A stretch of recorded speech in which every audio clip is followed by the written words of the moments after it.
Come with me to upcycle my boyfriend's childhood jersey, which you can see has lots of fun stains on it. So let's see if we can upcycle this and make it cuter. This jersey is from when he was in high school, and I don't even know what these stains are. He couldn't explain it either. I also asked him if this shirt was gray or white, and he said it was white, but you can see it is definitely not white anymore, which is why I'm going to be tie-dyeing it with Rit DYEMORE because it was a hot mess and it looked very bad and very gray. So I'm going to do the scrunch dye method just because I really like how this always turns out. And here's my blob.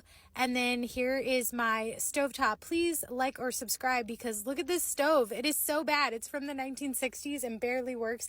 And I wish you could smell how bad it smells whenever I try and cook things. But I'm going to add a teaspoon of liquid dish detergent, and then we're going to add some Rit DYEMORE, and I used a generous amount that was basically the whole bottle, but not the whole bottle because I have commitment issues.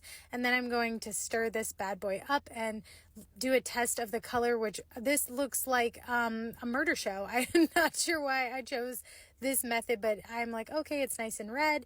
And then I'm going to dip it in the dye bath. Look at that. Look at that beautiful red color. So I'm just going to submerge the whole garment. And here was about the time I panicked when the garment just sinks down into the pot, and I fear that I have absolutely burned this garment because you don't want the water fully boiling. You want it 200 degrees. And of course, I can't find the meat thermometer, so I have no idea what temperature this water is. And then I let it sit for 30 minutes, and then also more of this murder scene here. And you're just going to wash it under warm water first and then cool water over and over again until the water runs clear, which does take a hot minute for this to happen. You're also supposed to wring out extra dye, but I just don't have time for that. So as you can see, the dye is now clear or the water's clear, and now I'm going to cut the rubber bands off to reveal our little tie-dye patch.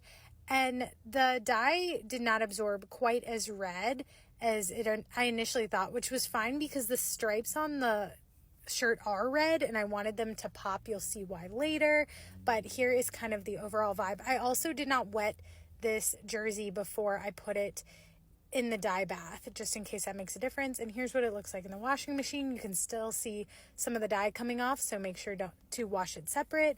And then here is what it looks like dry. It does look more orange in the video. It is actually more red. Keep in mind the stitching is actually red, so that's kind of the vibe. And stay tuned for what I change it into.